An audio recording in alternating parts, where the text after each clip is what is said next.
Hi friends, I'm Pragmatik, happy holidays, and today I thought we could read a little story. A story you might know as the Polar Express. Not the movie that you might be used to, but actually rather the game. And I'll be up front, it's not as good, but you clicked the video, and that's your fault. The Polar Express. Developed for the GameCube and PS2 by Blue Tongue Entertainment and published by THQ, this game follows the same premise as the movie, with our protagonist being invited onto the Polar Express, a round-trip train that ventures all the way to the North Pole, where a lucky few get a chance to see Santa. I lay quietly in my bed. I did not rustle the sheets. I breathed slowly. I was listening for a sound. A sound I was afraid I'd never hear. Sir, we've been trying to reach you about your extended warranty on your vehicle. Sir, open the door! While the premise is the same, the game wouldn't be very entertaining without some turmoil in between the trip, which brings along our antagonist, this puppet Scrooge and his army of toys who seem bent on making sure the kids don't reach the North Pole. Whether it be by stealing tickets or trying to get you in trouble, your junket will soon become wrought with mischief. And this basically translates to performing a series of minigames to try and get the tickets that the other kids lost back to their hands. And most of them aren't very fun or well thought out, but some of them can be pretty entertaining. Honestly, they are a bit better than what I expect from a licensed Christmas game. The minigames are always kind of different, and even when they repeat, they're varied in some kind of way where they always feel kind of fresh. Take for example this ice game. It has your run-of-the-mill sliding mechanics as you try and break these ice blocks to try and find the ticket. Then later you get to move these boxes around to escort one of the kids through the train, all while being subjected to this ear-piercing nightmare. Hey, slide this way! Some of the voice lines in these games are pretty horrific. I'm not talking about the scenes taken straight from the movie, or even some of the voice lines spoken in between. Some of which keep their original voice actors, like Know-It-All being voiced by Eddie Deason. Well, thanks for helping me get my ticket back. If I were you, I'd be getting out of here now before the cook finds out what you did with all that food. Or Jim Hanks taking over his brother Tom Hanks' voice for the conductor. Would there be any Polar Express passengers requiring refreshment? Yes! That's what I thought. But it's these little noises they make in between that really get me. Ow! So basically, these little mini games get you through the story as you make your way to the North Pole. But that doesn't mean anything gets left behind, like meeting the stowaway at the top of the train, which also leads to the most hilarious minigame of the bunch.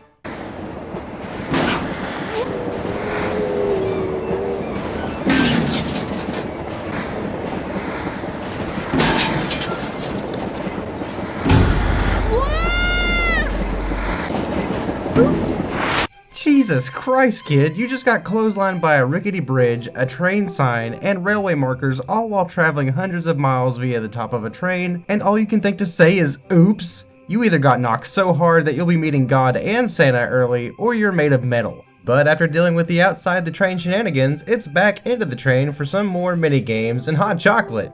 Of course, not before some low-quality Parappa the Rappa style rhythm games. Stick to the rhythm. Up, down, left, right. Up, down, left, right. Dig, shovel, dig, shovel. Dig, shovel, dig, shovel. Yeah, I'm getting the hang of this. Okay, I'm not gonna lie, this one was one of my favorite parts. In fact, you could have just done this and not tried to do the exact same thing with the hot chocolate scene. The Polar Express isn't the worst licensed game you could get your hands on, but if there aren't just some times that this game just misses its mark. Now here's the part that just completely loses me in this game. This game's soundtrack has some really nice pieces, with a lot of composition echoing the style of the actual movie. But this scene, arguably one of the catchiest of the entire movie, sounds completely awful. Like, please, just listen to this. Up, left, right, serve. Up, left, right, row. What a complete lack of energy this emits when compared to the movie counterpart, which was just pure fun. With the engineers, I can get behind them being a little slow-paced, and even their song is kind of fun, but this is just miserable.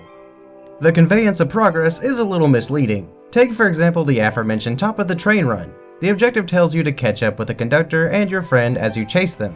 But honestly, you're just supposed to be close enough to them near the end of the level, and honestly until I realized that, this level felt completely hopeless. Easy to play, but totally baffling as to how I was supposed to catch up to them. And when you're skiing down to take a shortcut back to the train in this level, it's hard to see if you're actually beating the train or not. But it is worth stating that this is the most fun level in the game. Speaking on the controls for a moment, I gotta say this game plays pretty nicely. And nearly every minigame I played, every one of them was understandable and pretty tight control-wise. There were noticeable issues with clipping and honestly just some bizarre glitches, but nothing too game-breaking. Save for this part where I accidentally threw this toy mouse into a box and couldn't get it out. Get out of there, you little bastard! And with a few more minigames, finally, we find ourselves at the North Pole. But as is the norm, our band of kids mess something up and find themselves having to work their way back to Santa. And this is where the game just gets bizarre. You've got your runaway train level, conveyor belt level, where you chase little Billy here, which the game gives you little to no context of who that actually is, and this platforming stage that goes on for just a little bit too long. Oh, and this level where you have to hit these switches of the same color, which has to be the most nauseating game of the bunch. Like, this goes on for way too long, and honestly makes you feel a little motion sick.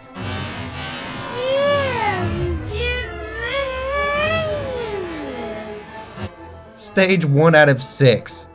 Let that sink in. And all this leads to you being given the steering wheel to an aircraft that you have no prior knowledge of in an attempt to deliver Santa's big bag of gifts, all while terrorizing North Pole residents along the way. But finally, you make it back to Santa just in time to watch him leave? What? That's not how the movie ends! Okay, I gotta backtrack here a bit. The entire game, you're questioned by the conductor, your friends, and even Scrooge himself if you, the main character, believes he can do what he's set out to do. Do you believe that you can do this? I guess I can do it. I can do it! And that's theming, which is good. In a third-party game based on a movie whose whole theme was if he believed in himself and the spirit of Christmas, which led to the best scene in the movie where you get to meet Santa, and they didn't put it in. So despite the game keeping up with the theme of you believing, it didn't think to keep the best part of the game where you finally tell yourself that you believe and meet Santa proving to him and yourself that you believe in the spirit of Christmas. The most impactful part of the movie. The entire point of the movie. I can't really expect much from a game based on a movie, but I can't say it wasn't so close to getting what the movie was trying to convey and working it into the game. Until the very end of the game, where it just... Man... And while I feel that the Polar Express isn't a bad game, this was a major misstep from what could have been a pretty good ending, and you had only to keep the ending to make the game kind of worth it. But I guess in the end, there is always a movie to watch and enjoy. Seriously, it's great. Go spend 2 hours it would take to beat this game and just watch the movie if you haven't. Thanks for watching.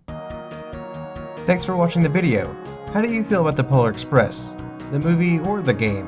Tell me whichever. I do hope you have a good holiday. Consider liking the video if you liked what you saw, and consider subscribing if you're new.